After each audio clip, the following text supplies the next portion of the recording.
ஓம் சாந்தி. பாபாவின் நினைவோடு 2/1/2024 முரளிக்கான கேள்வி பதில்களை பார்க்கலாம். முதல் கேள்வி, எந்த குழந்தைகளின் விகர்மம் முழுமையாக அழிந்து போவது கிடையாதுன்னு பாபா கேட்குறாங்க. பதில், யாருடைய யோகா சரியாக இல்லையோ, தந்தையின் நினைவு இருப்பதில்லையோ, அவர்களின் விகர்மம் விநாசம் ஆகிறதில்லைங்கிறாங்க பாபா. யோக யுக்தாக இல்லாததுனால அந்தளவுக்கு சத்கதி ஏற்படுவதும் கிடையாது. பாவங்களிலிருந்து விடுபடுகின்றன, பிறகு பதவியும் குறைந்து விடுகின்றது. யோகா இல்லையெனில் பெயர் உருவத்தில் ஈர்க்கப்பட்டு மாட்டிக்கொண்டிருப்பர். அவ்வாறு ஈர்ப்பவர்களது விஷயங்கள் மட்டுமே நினைவிற்கு வந்து கொண்டே இருக்கும். அவர்கள் ஆத்ம அபிமானியாக இருக்க முடியாதுன்னு பாபா குழந்தைகளுடைய விகர்மம் முழுமையாக அழிந்து போகிறதில்ல, யோகாவில் சரியான முறையில் இல்லாததுனாலன்னு சொல்லியிருக்காங்க. நெக்ஸ்ட்டு, எது முழுமையான அதிகாலை நேரம்னு பாபா கேட்டிருக்காங்க. பதில், அதிகாலை என்பது எத்தனை மணிக்கு ஏற்படுதுன்னு பாபா கேட்குறாங்க. பாபா அதிகாலையில் எத்தனை மணிக்கு வர்றாரு? சிலர் 3 மணின்னு சொல்கிறாங்க, சிலர் 4 மணின்னு சொல்கிறாங்க, சிலர் சங்கமத்தில்னு சொல்கிறாங்க, சிலர் 12 மணின்னு சொல்கிறாங்க. பாபா சரியான நேரத்தை கேட்குறாரு.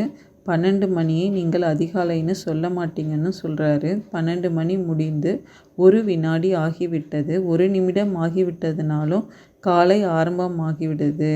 இது முழுமையான அதிகாலை நேரமாக இருக்குதுங்கிறாங்க பாபா.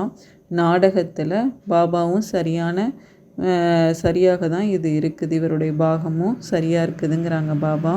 வினாடியும் தாமதம் ஏற்பட முடியாது. நாடகம் ஏற்கனவே உருவாக்கப்பட்டதாக இருக்கிறதுனால 12 மணி ஆகி 1 வினாடி ஆகாத வரை காலைன்னு சொல்ல முடியாதுங்கிறாங்க பாபா. எல்லையற்ற தந்தை என்ன கட்டளை இடுகின்றார்? எல்லையற்ற தந்தை கட்டளையிடுறாரு, குழந்தைங்களே, காமத்தை வென்று உலகை வென்றவர்களாக ஆகுங்கள். ஒருவேளை இப்பொழுது தூய்மையாக ஆகவில்லை எனில் விநாசம் ஆகிவிடுவீர்கள். நீங்கள் தூய்மையாக ஆவதன் மூலம் அழிவற்ற பதவியை அடைவீர்கள்னு பாபா தூய்மை ஆகிறதுக்கான கட்டளையை இடுறாங்க. எந்த வார்த்தை சரியானதுன்னு பாபா கேட்குறாங்க. அதுக்கான பதில், தூய்மையாக இருங்கள், யோகியாக இருங்கன்னு ஸ்லோகனும் எழுதுறீங்கிறாங்க பாபா. உண்மையில் ராஜயோகியாக இருங்கன்னு தான் எழுதணும். யோகிங்கிற வார்த்தை பொதுவானது. பிரம்மத்திடம் யோகா வைக்கிறாங்க, அவர்களும் யோகியாக இருக்கிறாங்கன்னு சொல்கிறாங்க பாபா. குழந்தைங்க தந்தையிடம் பெண் ஆணிடம் நினைத்தல் யோகா இந்த மாதிரிலாம் வைக்கிறாங்க. ஆனால் உங்களுடையது இது ராஜயோகமாக இருக்குதுங்கிறாங்க பாபா. தந்தை ராஜயோகம் கற்பிக்கிறாரு, ஆகையினால ராஜயோகம்னு எழுதுவது தான் சரியானதுன்னு பாபா ராஜயோகங்கிற வார்த்தை தான் சரியான வார்த்தைன்னு சொல்லியிருக்காங்க. நெக்ஸ்ட்டு, வீட்டுக்கு வீடு எதை சிறப்பாக கொண்டாட வேண்டும்னு பாபா கேட்குறாங்க. பதில், சிவ ஜெயந்தியை முன்னிட்டு மிக நல்ல முறையில் சேவை செய்யணுங்கிறாங்க பாபா. யாரிடத்தில் கண்காட்சி படங்கள் உள்ளனவோ அனைவரும் அவரவர்களது சென்டரில் மற்றும் வீட்டில் சிவ ஜெயந்தியை நல்ல முறையில் கொண்டாடுங்க அப்படிங்கிறாங்க பாபா. கீதை ஞானம் கொடுக்கும் வள்ளலாகிய தந்தை சிவபாபாவிடமிருந்து எல்லையற்ற ஆஸ்தி அடைவதற்கான வழியை கற்றுக்கொள்ளுங்கள்னு எழுதி போடுங்கங்கிறாங்க. விளக்குகள் பலவற்றையும் எரிய விடுங்க, வீட்டுக்கு விடுங்கிறாங்க பாபா. அதே மாதிரி வீட்டுக்கு வீடு சிவ ஜெயந்தியை கொண்டாடணும். நீங்கள் ஞான கங்கைகள் இல்லையா, ஒவ்வொருவரிடமும் கீதா பாடசாலை இருக்கணுங்கிறாங்க பாபா. வீட்டுக்கு வீடு கீதை படிக்கிறாங்க. ஆண்களை காட்டிலும் பெண்கள் பக்தியில் தீவிரமாக இருப்பாங்க. கீதை படிக்கக்கூடிய குடும்பங்களும் இருக்குது. ஆக வீட்டிலும் சித்திரங்கள் வைத்து கொள்ளணும். எல்லையற்ற தந்தையிடம் மீண்டும் ஆஸ்தியை எடுத்துக்கொள்ளுங்கன்னு போர்டில் எழுதி போடுங்க அப்படின்னு பாபா சிவ ஜெயந்தியை வீட்டுக்கு வீடு கொண்டாடணும்னு சொல்லியிருக்காங்க. உண்மையான தீபாவளி எதுன்னு பாபா கேட்குறாங்க. பதில், சிவஜெயந்தி விழா தான் உண்மையில் நமக்கு உண்மையான தீபாவளியாக இருக்குதுங்கிறாங்க பாபா. எப்பொழுது சிவபாபா வர்றாரோ அப்பொழுது வீட்டுக்கு வீடு ஒளிமயமாக ஆயிடுதுங்கிறாங்க.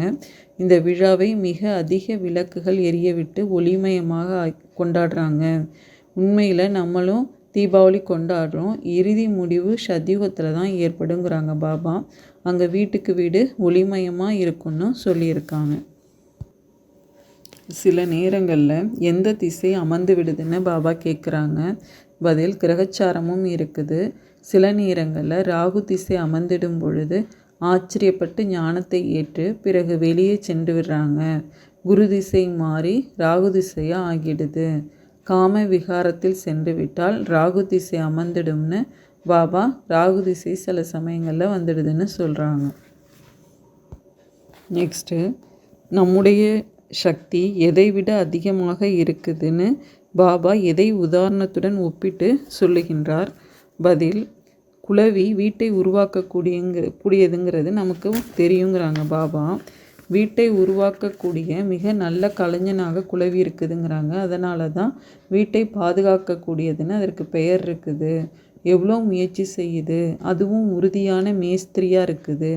2-3 அறைகள்லாம் உருவாக்குதுங்கிறாங்க பாபா. 3-4 புழுக்களை எடுத்து வந்து வைக்கிது. அதே போன்று நீங்களும் பிராமணியாக இருக்கிறீங்க. 1-2 பேரை உருவாக்கினாலும் 10-12 பேரை உருவாக்கினாலும் 100 பேரை உருவாக்கினாலும் 500 பேரை உருவாக்கினாலும் சரியேங்கிறாங்க பாபா. மண்டபம் கட்டுறீங்க எனில் இதுவும் வீடு கட்டுவது போன்றது ஆயிடுதுங்கிறாங்க. இதில் அமர்ந்து கொண்டு அனைவருக்கும் பூம்பூம்னு ஞானம் சொல்கிறீங்க. பிறகு சிலர் புரிந்து கொண்டு புழுவிலிருந்து பிராமணர்களாக ஆகுறாங்க. சிலர் அழுகி விடுறாங்க. அதாவது இந்த தர்மத்தை சேர்ந்தவர்களாக இல்லைன்னா இந்த தர்மத்தை சார்ந்தவர்களுக்கு தான் முழுமையாக டச் ஆகும் அப்படிங்கிறாங்க. இல்லாட்டினா அவங்க அழுகிடுறாங்கங்கிறாங்க பாபா. நம்மளும் மனிதர்கள் இல்லையா, நம்மளுடைய சக்தியானது அதே குளவியை விட அதிகமாக இருக்கும்னு சொல்லி பாபா குளவியை உதாரணம் கொடுத்து சொல்லியிருக்காங்க. நாம் எதை பாரதத்திற்கு சென்று கற்றுக்கொள்ளுங்கள் என்று ஒரு பொழுதும் கூறுவது கிடையாதுன்னு பாபா கேட்குறாங்க. பதில், இன்றைய நாட்களில் சன்னியாசிகளும் வெளிநாடுகளுக்கு சென்று நாம் பாரதத்தின் பழமையான ராஜயோகத்தை கற்பிக்கிறோம்னு சொல்கிறாங்க. இன்றைய நாட்களில் தாய்மார்களும் காவி உடை அணிந்து கொண்டு செல்கிறாங்க. அயல் நாட்டினரை ஏமாற்றி விட்டு வர்றாங்க.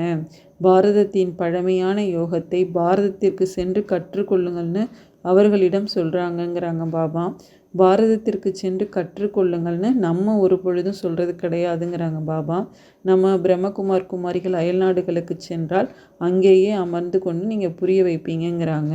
இந்த ராஜயோகம் கற்றுக்கொண்டால் உங்களது பிறப்பு சொர்க்கத்தில் ஏற்பட்டுவிடும். இதில் ஆடைகளை மாற்ற வேண்டிய அவசியம் கிடையாதுங்கிறாங்க பாபா. நெக்ஸ்ட்டு, எந்த தர்மத்தினரை பார்த்தாலும் எதை சொல்லணுங்கிறாங்க பாபா. அதுக்கான பதில், முழு உலகமும் அனைத்து தர்மத்தினரும் இரும்பு யுகத்தில் இருக்காங்கங்கிறாங்க பாபா. எந்த தர்மத்தினரை சந்தித்தாலும் அவர்களிடம் சொல்லணும், தன்னை ஆத்மானு புரிந்து கொண்டு நினைவு செய்தால் பாவனம் ஆயிடுவீங்கன்னு. பிறகு நான் கூடவே அழைத்து செல்லுவேன்னு தந்தையும் சொல்கிறாரு அப்படின்னு இந்த அளவுக்கு சொன்னால் போதுங்கிறாங்க பாபா. அதிகம் சொல்ல தேவையில்லைங்கிறாங்க. அதனால் எந்த தர்மத்தினரை பார்த்தாலும் நம்ம தன்னை ஆத்மானு புரிந்து கொண்டு தந்தையை நினைவு செய்யுங்கன்னு சொல்லணுங்கிறாங்க பாபா. நெக்ஸ்ட்டு, சாஸ்திரங்களில் எதை எழுதி வைத்திருப்பதாக பாபா கூறுகின்றார்? பதில், வீட்டுக்கு வீடு செய்தி கொடுத்ததாக சாஸ்திரங்கள்லாம் இருக்குதுங்கிறாங்க பாபா. யாராவது ஒருவர் இறந்து விட்டாலும் அவர் புகார் கொடுத்து விடுவார், எனக்கு யாரும் கூறவில்லைன்னு. தந்தை வந்திருக்கிறார் எனில் முழுவதுமாக முரசு கொட்டணும். ஒரு நாள் எல்லாருக்குமே தெரிஞ்சிடும். சாந்திதாமம் சுகதாமத்தின் ஆசி கொடுப்பதற்காக தந்தை வந்திருக்காருன்னு அப்படின்னு பாபா சாஸ்திரத்தில் எழுதியிருக்கிறத சொல்லி, யார் மறைந்திருக்க முடியாதுன்னு பாபா கேட்குறாங்க. பதில், யார் சேவை செய்கிறாங்களோ அவர்கள் மறைந்திருக்க முடியாதுங்கிறாங்க பாபா. தீமை செய்பவர்களும் டிஸ்சர்வீஸ் மறைந்திருக்க முடியாது. சேவை செய்பவர்களை தான் அழைக்கிறாங்க. ஆனால் யாரால் சிறிதும் ஞானம் சொல்ல முடியாதோ அவர்களை அழைக்க மாட்டாங்க அப்படிங்கிறாங்க பாபா. அவர்கள் மேலும் பெயரை கெடுத்து விடுவாங்க அப்படின்னும் சொல்லியிருக்காங்க. நெக்ஸ்ட்டு, குழந்தைகளாகிய நாம் மட்டுமே எதை அறிவோம்னு பாபா கேட்டிருக்காங்க. அதுக்கான பதில், சிலர் கோடீஸ்வரர்களாக இருக்கிறாங்க, சிலர் லட்சாதிபதியாக இருக்கிறாங்க, சிலர் பசியால் இறந்து கொண்டிருப்பதையும் பார்க்குறீங்க. இவ்வாறு யாசிப்பவர்களும் இளவரசர்களாக ஆவாங்க. இப்போ குழந்தைங்களாகிய நம்ம மட்டும்தான் தெரிஞ்சிருக்கிறோம். சொர்க்கத்தின் இளவரசரான ஸ்ரீகிருஷ்ணர் பிறகு யாசிப்பவராக ஆகிறாரு. பிறகு மீண்டும் யாசிப்பதிலிருந்து இளவரசனாக மாறுறாருன்னு சொல்லி தெரிஞ்சிருக்கோன்னு பாபா சொல்கிறாங்க. நெக்ஸ்ட்டு, நம்முடைய கடை எப்படிப்பட்டதாக இருக்கணும்னு பாபா கேட்டிருக்காங்க. பதில்: சிவஜெயந்தி அன்று ஒவ்வொருவரும் வீட்டுக்கு வீடு சித்திரங்கள் மூலம் சேவை செய்யணுங்கிறாங்க பாபா. எல்லையற்ற தந்தையிடம் இருந்து 21 பிறவிகளுக்கான சொர்க்க ராஜ்யம் வினாடியில் அடையிறது எப்படின்னு வந்து புரிந்து கொள்ளுங்கள்னு எழுதி போடுங்க. எவ்வாறு தீபாவளி நேரங்களில் மனிதர்கள் கடைகளை திறந்து அமர்ந்திருப்பாங்க, நீங்களும் அழிவற்ற ஞான ரத்தினங்களின் கடையை திறந்து அமர்ந்திருக்கணும். உங்களது கடை மிகவும் அலங்கரிக்கப்பட்ட கடையாக இருக்கணுங்கிறாங்க பாபா. மனிதர்கள் தீபாவளி அன்று திறக்கிறாங்க, நீங்கள் சிவஜெயந்தி அன்று திறங்கன்னு சொல்லி பாபா சொல்லி. நெக்ஸ்ட்டு, யார் தங்களையே நஷ்டப்படுத்தி கொள்ளுகின்றனர்னு பாபா கேட்குறாங்க. அதுக்கான பதில்: சில நேரங்களில் இவர் பத்தித்தமானவர்னு தெரிஞ்சிடுது, வெட்கம் ஏற்படுது, அவர்களது முகம் உற்சாகமற்றதாக ஆகிடுது. பாபாவும் இவரிடம் கேளுங்கள்னு சொல்லி அனுப்பி வைக்கிறாரு. இதுவும் நாடகத்தில் பதிவாயிருக்குங்கிறாங்க பாபா.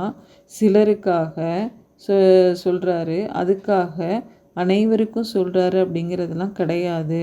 இவ்வாறு பலர் முகத்தை கருப்பாக்கி கொள்கிறாங்க. யார் வெளியே செல்வார்களோ அவர்கள் தங்களையே நஷ்டப்படுத்தி கொள்கிறாங்கங்கிறாங்க பாபா. பாபா கையை விட்டு போகிறவங்கள சொல்கிறாங்க. உண்மை சொல்கிறதுனால சிறிது நன்மை ஏற்படுங்கிறாங்க பாபா. சொல்லாவிட்டால் மேலும் நஷ்டப்படுத்தி கொள்ளுவாங்கன்னு பாபா தூய்மையாக வந்திருக்கிறாரு. அதனால் நம்ம பாபாவோட கையை விட்டு போகக்கூடாதுன்னு சொல்லியிருக்காங்க. நெக்ஸ்ட்டு, எந்த உணர்வை நீக்கி பிரம்ம பாபாவுக்கு சமமான சிரேஷ்ட தியாகி ஆகணும்னு பாபா கேட்குறாங்க. அதுக்கான பதில்: சம்பந்தத்தின் தியாகம் வைபவத்தின் தியாகம்னு பெரிய விஷயம் இல்லைங்கிறாங்க பாபா. ஆனால் ஒவ்வொரு காரியத்திலையும் சங்கல்பத்திலும் மற்றவர்களை முன்னே வைக்கும் பாவனை உடையவர்னா தான் இந்த நிலையை நீக்கிவிடுவதாகுங்கிறாங்க பாபா. முதல்ல தாங்கள் இதுவே உயர்ந்த தியாகமாகுங்கிறாங்க. இதுவே தான் என்ற உணர்வை விளக்குவதாகும். எப்படி பிரம்ம பாபா சதா குழந்தைகளை முன்னே வைத்தார், நான் முன்னே இருப்பேன் என்பதிலும் தியாகியாய் இருந்தார். இந்த தியாகத்தின் காரணத்தினால அனைவரை காட்டிலும் முன்னே, அதாவது நம்பர் 1ல் செல்லும் பலன் கிடைத்ததுன்னு பாபாவை பின்பற்றுங்கள்னு பிரம்ம பாபாவை பின்பற்றுங்கள்னு சொல்லியிருக்காங்க. அச்சா, ஓம் சாந்தி.